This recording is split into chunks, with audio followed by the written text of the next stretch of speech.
اليوم غادي نتقاسم معكم شهيوه واش من شهيوه. الله الله، الدياله هذه ولا الكعاوي.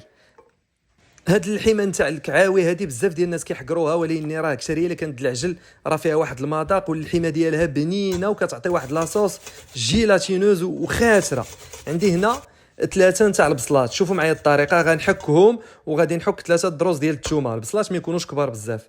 هادو هما الكعاوي، وهما من الافضل الا لقيتو نتاع العجل باش دغيا كيطيبوا كيكون فيهم شويه ديال اللحم. غادي نديرهم فوق هاد البصيله هادي والثومه. عندي هنا الملحه، سكينجبير معلقه تقريبا مويان، والخرقوم البلدي هكاك مويان، والقزبر غبره معلقه صغيره، والابزار معلقه صغيره.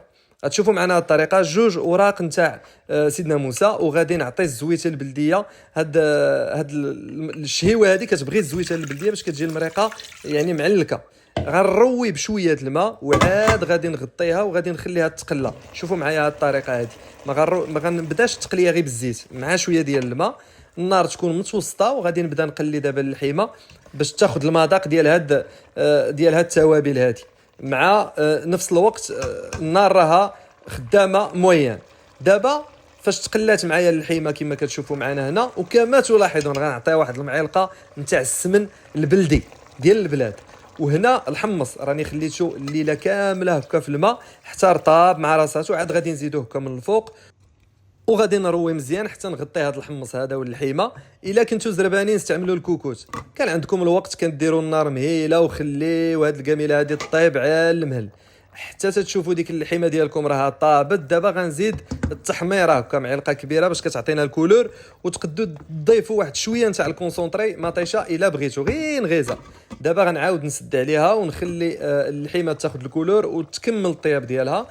فاش تحسوا باللحيمه راها طابت غنزيدوا لها واحد خويت زيكزاك نتاع زيت الزيتون، وغادي نخلي ديك المريقه يعني توقف كما تيقولوا وتختر وتعلك حتى تتولي بهذا الشكل هذا. ثقوا بيا الاخوان، هذه المريقه هذه راها بنينه بزاف، تاكلوا موراها صبيعاتكم.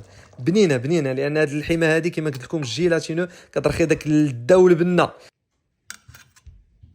ونقدروا نستعملوا مع هذه اللحيمه هذه حتى شويه ديال الزبيب وشويه ديال السكر الا بغينا نديروا يعني اون صوص سكري سالي. انا هنا فضلت نخليها غير مع الحمص هكا بحال الشكل ديال الكرعين، غير هي تيجي فيها واحد المذاق بنين بحال قلنا الكرعين. لاصوص كتشبه لاصوص ديال الكرعين، كتجي معلكه وخاتره.